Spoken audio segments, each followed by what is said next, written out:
All right, guys, I want to welcome you to the Diva Richards Show. In today's episode, we're going to just get right to it. We are going to talk about the Jake Paul Mike Tyson fight, if you even want to call it a fight.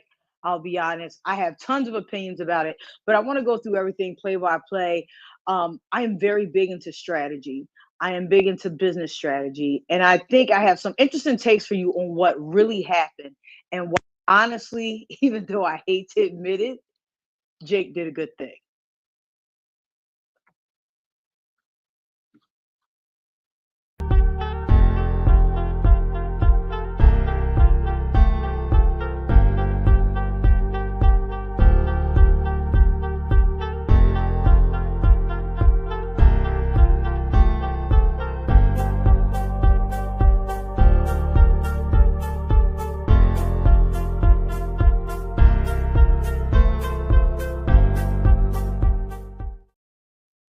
All right, guys, welcome to the Diva Richards Show. Today we're going to be talking about the Jake Paul Mike Tyson fight that happened in Dallas, Texas. Okay, this past week. First and foremost, let me say this. Netflix, get your shit together. Okay, there is no way. It's just unacceptable that you weren't prepared for the magnitude of the stream. Wrong with my Wi-Fi, and I kept looking and checked the router because things were buffering. And then when I went on social, I saw a lot of people saying, fix the stream, Netflix. And I'm like, oh, I thought it was just me. So Netflix, if you're going to do a mega event, which I believe the final number was 50 million viewers, just back up. Do a mega event, you got to support the stream. Okay? So let's get into it. First thing, it was brilliant on the part of Netflix. I'll tell you why this whole thing was just absolutely brilliant. One, the fight was essentially free. If you were a subscriber to Netflix, the fight is free. So what does that do for Netflix? Well, it gets more subscribers. Okay, because they kind of cut down on password sharing and who you can share your account with, but it gets more subscribers. They changed the entry point. The entry point to Netflix now is $6.99. Before, where it used to be $15.99 across the board. They're tiers. So cool. So for $6.99, you could watch this mega event of a fight. Headline by Jake Paul and Mike Tyson. Now, some people may say, well, Diva, if they already had subscribers and new people could kind of get it $6.99, well, live in an attention economy. What I say, 50 million plus viewers. So what that means is they made their money from ad revenue. They made their money from eyes. They made their money from sponsors. It's not really about the $6.99. And in the interim, they promoted several of their new and upcoming Netflix shows. So honestly, brilliant idea, brilliant strategy. The only thing that was super sucky about it from a business perspective was that they were not set up to support the magnitude of the stream, which in turn may deter some of the newer users, but we'll never know. Okay, the undercard. The undercard was absolutely amazing. It was amazing. I want to say again, and when I say this, sometimes I think Jake Paul is some sort of a twisted fucking Robin Hood. I still am not a fan of him for a lot of reasons as a boxer, but I love what he do. I love what he does in terms of business strategy, which is simply this. He creates a platform where I'm going to say legitimate boxers can get exposure. There are plenty of people who have no idea who anybody on the undercard was. And Amanda Serrano, for example, has been around for a long time. She's not new to the fight game, but that partnership has done wonders for her career. And it also helps that she's super talented.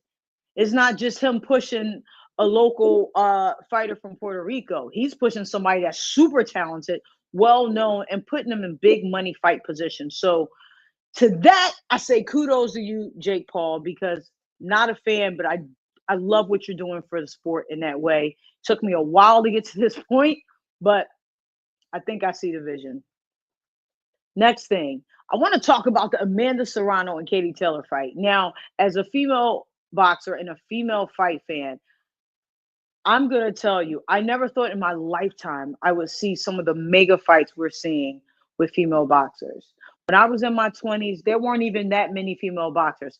Female boxers didn't even get into the Olympics into the 2000s. So it's so interesting to see the sport evolve the way it has. It's interesting to see the level of talent we have.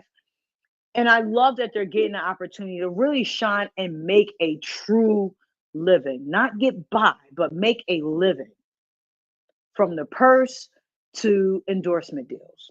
So, ladies, keep up the good work. I mean, I can go on and name tons of female fighters up and coming right now that are tremendous, but that would be a different episode.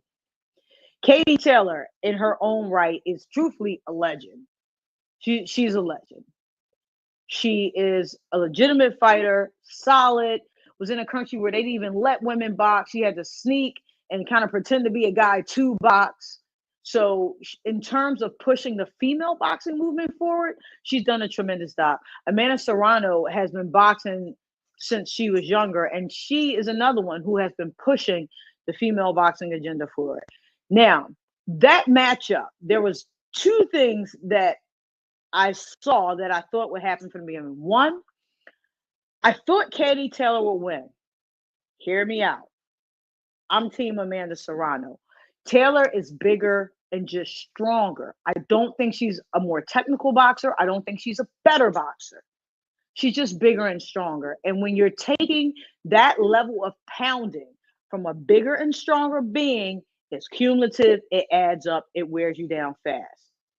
Amanda Serrano is a technician to the T. The girl is textbook. She can throw multiple, I'm talking punches and bunches. Punches and bunches. Her punch count was insane. Her connect percentage was insane. And she will go toe to toe, head to head. I mean, I'm talking straightforward, not back down. But what happened?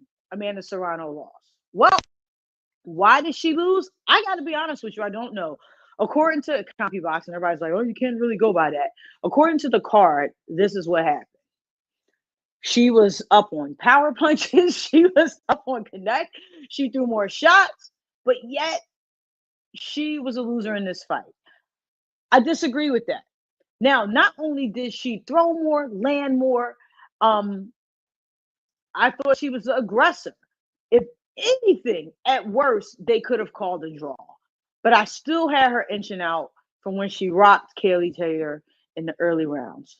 And she rocked her because after that, I'm going to be honest, Katie didn't want to smoke. There was a lot of hugging and a lot of headbutting. Now, because you have an orthodox versus a southpaw fighter, yes, headbutting happens. It does. It happens. Stepping on the lead foot happens. Super common, okay? It's super common, but this is where it gets tricky. When you see repeated headbutting, which we saw her really just diving in with her head, then it becomes intentional. And it took the ref a little too long to make the adjustments to say, hey, I'm going to deduct a point from you because you keep headbutting her. Now, in the midst of all the headbutting, Amanda Serrano had the nastiest gash I think I have ever seen on an eye. I mean, it was huge. If it wasn't a championship fight, if it wasn't on Netflix, the fight would have been stopped long ago. It would not have gone a distance. Truth be told, it was super dangerous for her to fight in that position because that eye was open. The eyelid was open. It was completely split. The level that could have ended badly. And even now, I hope everything works out after she gets it stitched up and she heals well. I don't believe there should be a trilogy. I know everybody's gonna be like, Diva, what do you mean? It was like the best fight of the night. I know, but I don't know if there's going to be a different outcome. I don't know if the judges are going to give her a different outcome. Now, in the first fight, Serrano Taylor at MSG, again, I thought Amanda won. Not by much, but I thought she won. And then we get to this fight, similar situation, toe to toe, constantly exchanging shots, lots of movement. Again, the nastiest fucking cut. And you're looking at it, and I'm going, man, I don't know if I don't know if this is gonna work. I thought she was gonna stop. I did. But again, the thing I love about her is that she's a warrior. And she's like, no, like, let's finish this. And even once that gas was just open, I mean, Katie Taylor's still coming in head first. So shout out to both women. It was an amazing fight. I love seeing great competitive female boxing, but super kudos to Amanda Serrano for just putting a smack down. I mean, you did your thing, sis. There's nothing that can be said. And Katie Taylor, you're an amazing fighter too, but you were leading with your head a lot. You were leading with your head. You were driving for it with your head, and you should have been penalized more.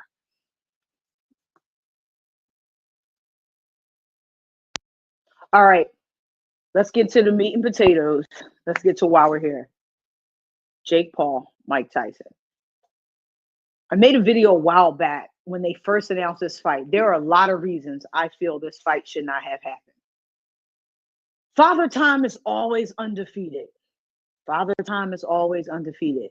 Do I believe Mike is still a killer? Yes, I do. But Father Time, man, is always undefeated.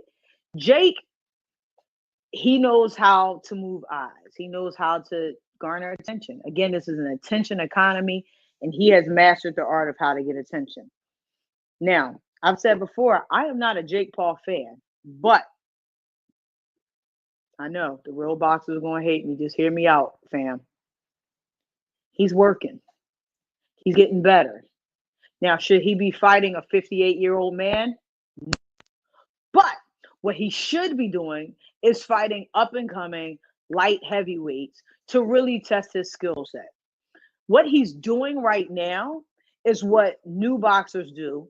You pick people you know you can beat for the most part to build your book. But see, the thing with Jake is he has the luxury because he is an influencer in the space to pick tremendously huge names. Every person he's fought has been an older, retired, semi-retired boxer, MMA fighter. The skill level is not the same. And the transition from MMA to boxing is not the same. The striking game is different. And so when he trains, he's younger. You know, he doesn't have all the battle scars, all the wounds yet. He's only been doing this, I believe, 3 years. Let me see. His first fight was out of the pandemic. Yeah, it's been about 3 years because I was at his first fight in Miami. So Jake, the world is his fucking oyster right now. I hate it, but it's true. The world is his oyster. This Mike Tyson fight should not have happened. Again, I do think Jake is some type of twisted Robin Hood. I do. He saw an opportunity for himself to make a ton of money. He saw an opportunity to fight one of his idols. Hear me out. He's still a kid. He's still a kid. He saw an opportunity to get into the ring with one of his idols and give his idol a shot to secure a large $20 million for himself and his family. Now, why do I think that part of the equation was intentional? Jake has been a huge advocate for fighter pay, which has been part of the argument between himself and Dana White. They go back and forth. Jake's like, fuck you, Dana. You don't pay your fighters, which is true. A lot of UFC guys, the bulk of their money is not from their purses, it's from endorsements, male and female. Whereas in the boxing game, a lot of the money initially will come from the purse and then endorsements follow, clearly depending on the level of fighter you are. In watching the fight, I do believe Jake held back. And everybody's going to say, no, Mike held back on him. No. Jake held back. He could have really hurt Mike, which would have broke my heart. I am a huge Mike Tyson fan to the point I'll put it to you like this. I have the Mike Tyson's best knockouts on VHS. I also have it on DVD. I have hardcover books of the like I study this sport of the fight games and the OGs, and Jake had sense enough to know, sell this fight, make it look good. Do not hurt Mike Tyson. Do not. Are you really going to hurt a legend? No. You just want to trade some shots with him. To say you traded shots with him. Why? He's still a kid. Mike's his idol. And then next, and lastly, I really believe Mike was physically, he was in the best shape of his life. I think of his post-fighting life. Because when he fought Roy back on Triller, he wasn't really in shape, but he let Roy have it. He lit Roy the fuck up. Mike was in great shape, no question. But again, Father Time is undefeated, and 8 2-minute rounds at 58 years old is tough. It's tough. It was slow. There weren't a lot of punches thrown. Wasn't a lot of head moving. A few big shots. Nothing crazy. A lot of ooh ah. Everybody got paid. Everybody stayed healthy. And everybody went home. So I have respect for Jake for knowing that it would have destroyed his career and his brand to beat up on Mike Tyson. Would have destroyed it. Would have destroyed it. That would have been the end of him, honestly.